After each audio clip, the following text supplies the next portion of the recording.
Hello, and welcome to Anime Audio Commentary. Today I'll be commenting on episode 18 of Fullmetal Alchemist Brotherhood. If you'd like to watch along, then start watching now.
So last we left off, Second Lieutenant Maria Ross had just gotten absolutely roasted by Colonel Mustang, literally in this case, and Major Armstrong has seen fit to take Edward Elric off to Risenbull.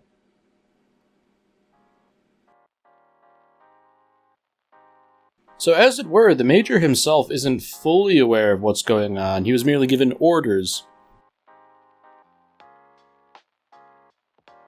So it just so happens that he's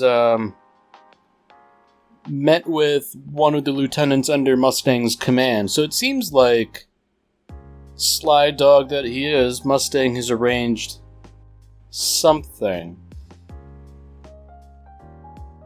You know, we can only hope that he is in fact on the up and up, but I don't know. It's hard to guess at this point. You know, he did incinerate Lieutenant Ross, who was seemingly framed, and he did come into conflict with the Elric brothers. But at the same time, he is ostensibly working against the corrupt elements of the government that are sort of condoning all this stuff.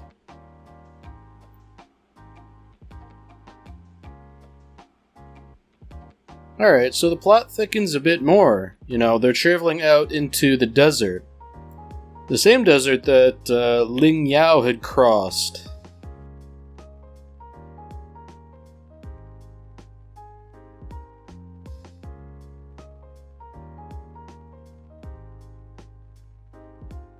Now, if my memory of previous events is correct, this would in fact be the ruins of the ancient civilization Xerxes.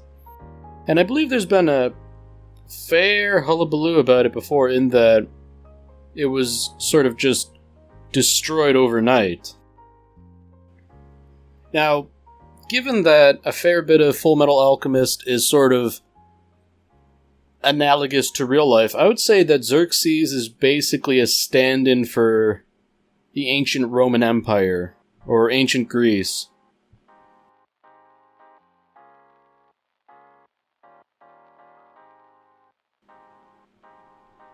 So even more interesting, Xerxes was destroyed in one night, there was one survivor, and that sole survivor is the person who taught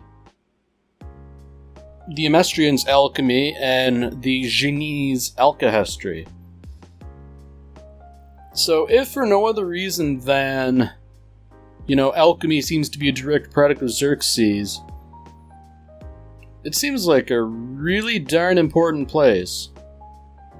And considering how the whole thing is little more than abandoned ruins, one would think it would at the very least be a site of archaeological exploration or otherwise academic interest.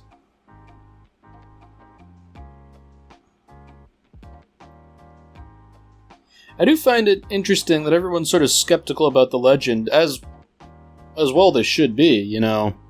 Xerxes was supposedly a highly advanced civilization for its time, and for any civilization to be wiped out overnight is indicative of something truly terrifying.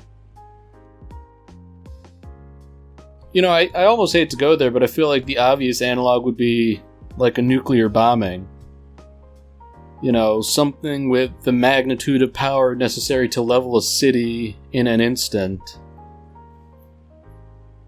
I mean, that's probably not what the author was going for here, but that's sort of what sticks out in my mind.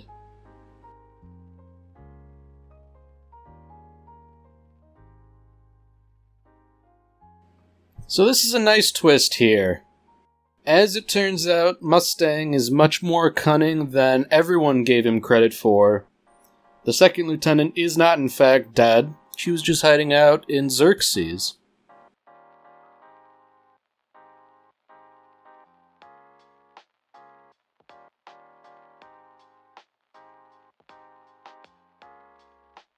Alright, so we're even getting a nice little flashback indicating precisely how Mustang came to the conclusion that Ross was innocent.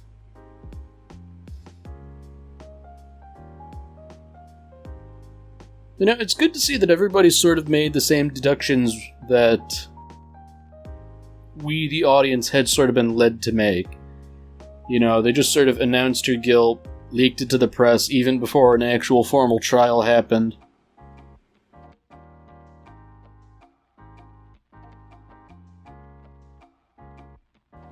What's more, even Barry the Chopper sort of advocated for the second lieutenant.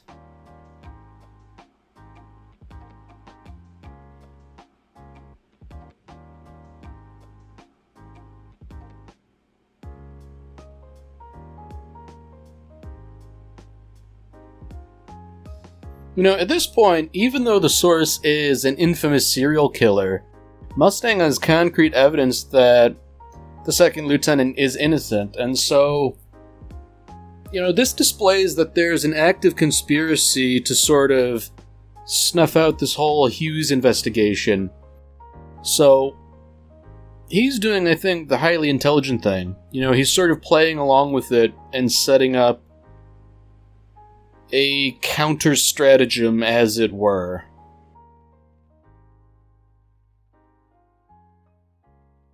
So, you know, I think he's assuming here that everybody would assume that he's let the matter drop if he had personally killed the person they had framed. And so it's an interesting maneuver in that it will both give him cover to continue covertly looking, and the guilty party will simultaneously sort of drop their guard when they assume Mustang is no longer after them. You know, it would be a real win-win move if he didn't have to kill someone, but fortunately for him, he doesn't. You know, he's managed to produce some sort of a facsimile for the human body, one that, once sufficiently incinerated, would be able to fool a coroner. And it strikes me that that's really no mean feat, but I guess when you scorch something down to little more than charcoal, what can a coroner really do, you know?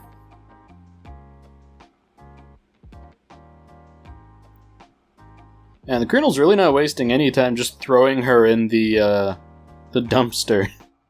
I mean, I guess he can't afford to wait given the circumstances, but that's rather, not very chivalrous, for want of a better term.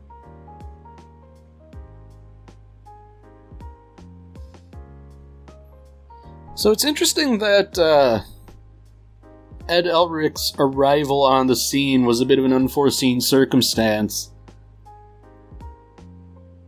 And in retrospect, you know, it really could have thrown a big wrench in the plan if Mustang wasn't content to appear as though he were a heartless monster. I also find it interesting that they've sort of tapped the tourists from Shing to sort of do their bidding. I mean, it makes sense that, they could do that in exchange for letting them out of prison. That would be a nice little exchange.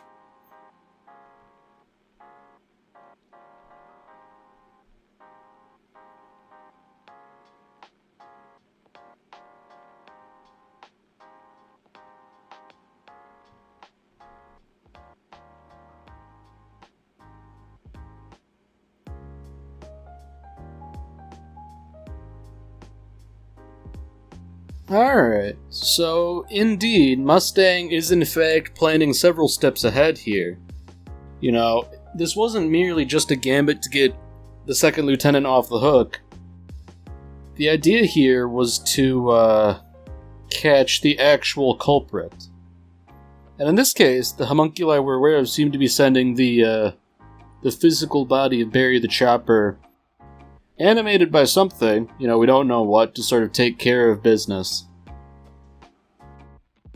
That is an interesting wrinkle in that, it implies the possibility that Alphonse could have a body somewhere animated by something.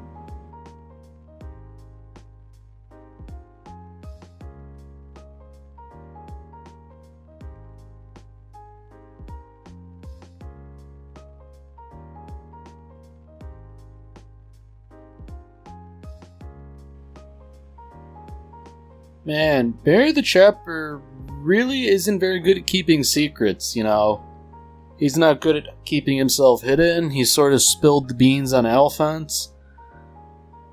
I hate to say it, but this serial killer soul-bound into a suit of armor probably can't be trusted.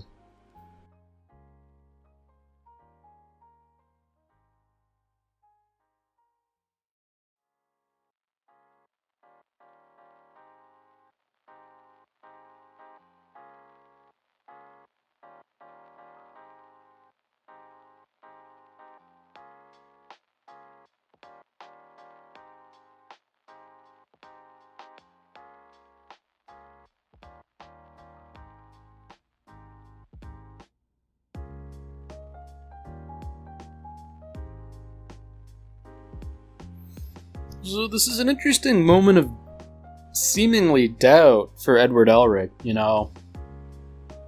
A whole bunch of people have gotten caught up in what is essentially the crossfire of their doing. So, what can you do? If you give up at this point, everything was in vain, so you have no choice but to continue forward.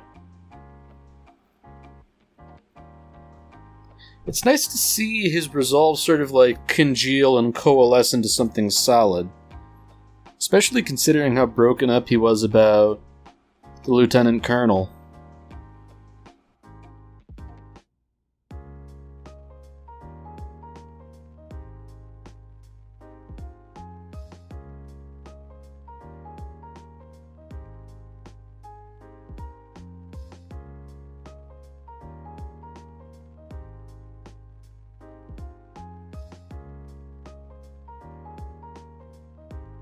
So, I find it interesting that the lieutenant is still, well, not a wanted fugitive, but rather dead.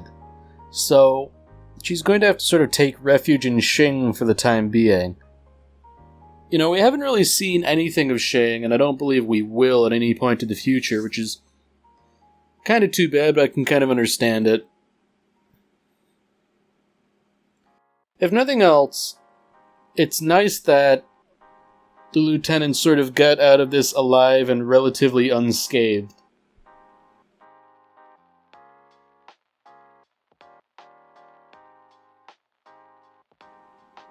And I do like that little speech she gave, The colonel had saved her life, therefore her life is the only possible fitting repayment in order to help the colonel. Well, I guess that's equivalent exchange when you get down to it.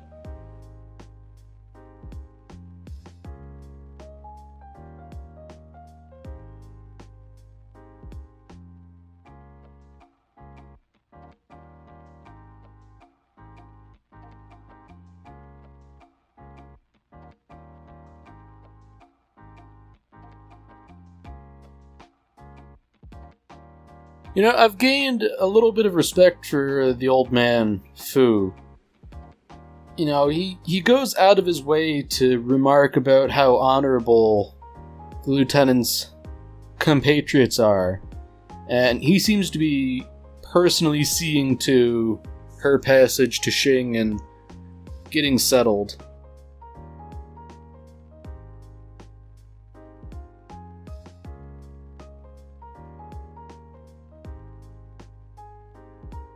So once again, all this coded language seems to indicate that something's about to go down.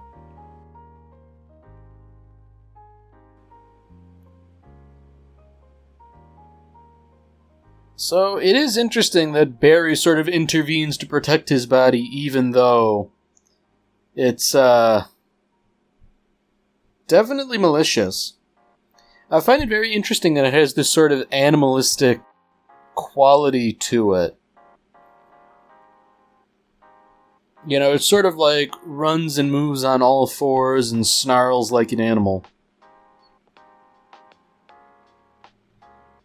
One has to wonder what precisely is inhabiting that body that would make it act in such a way.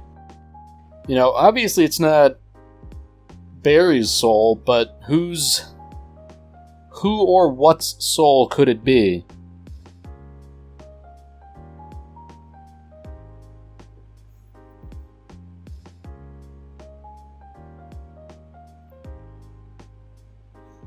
So it seems like Havoc is under the assumption that they'd be better off outside rather than in a confined space.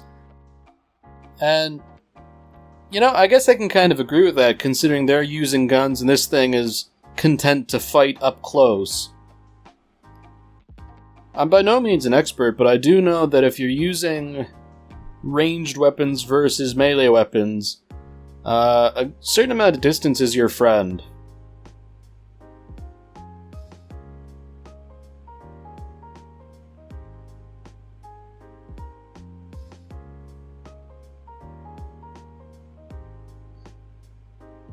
So, you know, we finally get, I guess, a little bit of insight into why they call her Lieutenant Hawkeye, if that is not in fact her actual name.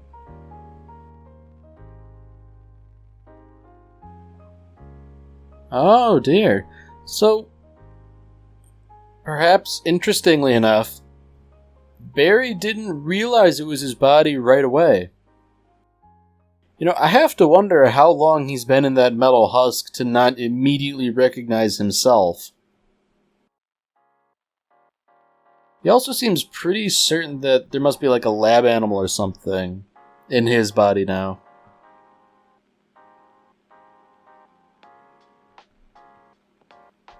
So back in Xerxes, there are some plot threads coming together here in that this alchemical circle that's been partially destroyed in Xerxes bears a remarkable similarity to something in the Fifth Laboratory.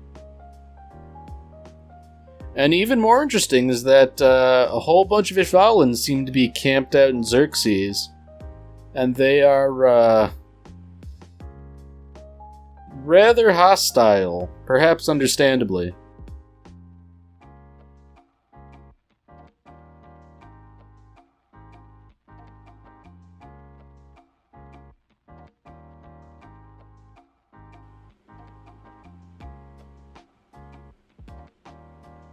So I guess fortunately for Edward, he's, I guess he's going to get out of things the easy way. You know, fortunately this old crone seems to be willing to not cause trouble.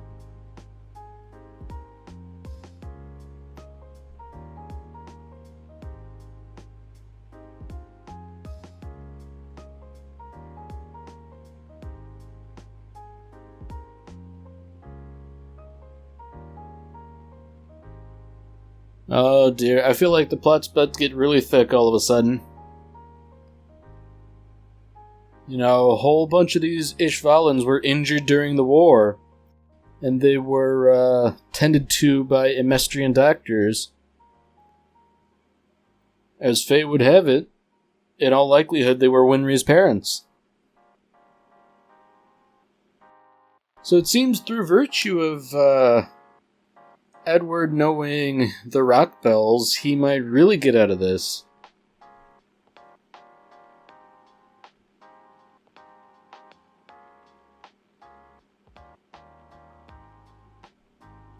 Oh dear, he's asking the tough questions now. You know, obviously they were both casualties. The answer's not a good one. You know, in Edward's position, I can absolutely understand why he had asked, but at the same time, sometimes it's better not to ask questions you don't want to know the answers to. You know, it seems pretty clear that the Ishbalan, the ungrateful Ishbalan, as it were, who killed the Rockbells, seems in all likelihood to be Scar. So, you know, if that particular plot thread weren't thick enough, it certainly is now. You know, it's sort of setting up this whole motif about getting revenge and all that, and the cycle of revenge, because these Ishvalans were content to sort of hold Edward for ransom, but the crone interceded saying, you know, an Emestrian doctor saved me, so we're not going to be doing that. Sure enough, the choice is eventually going to fall to Winry. Will you kill your parents' murderer, or will you forgive him?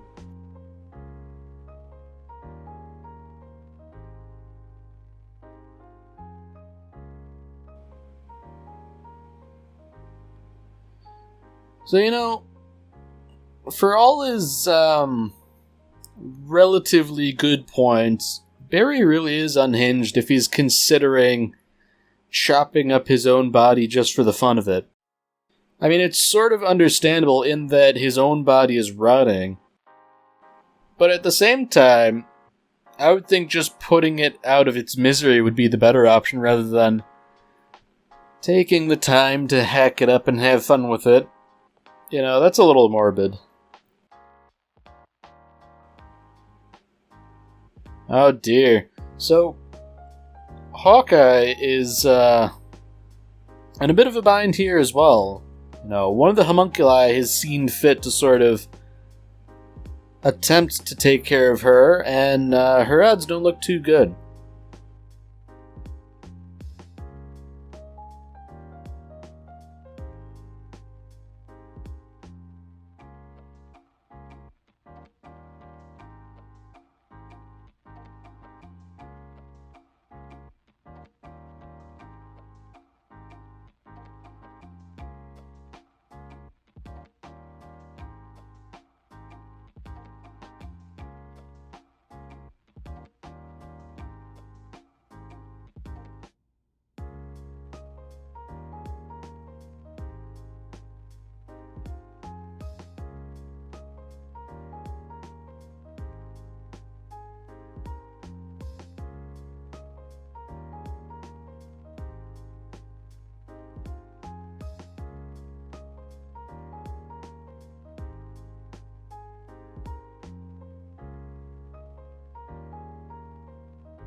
Alright, well that's it for this episode.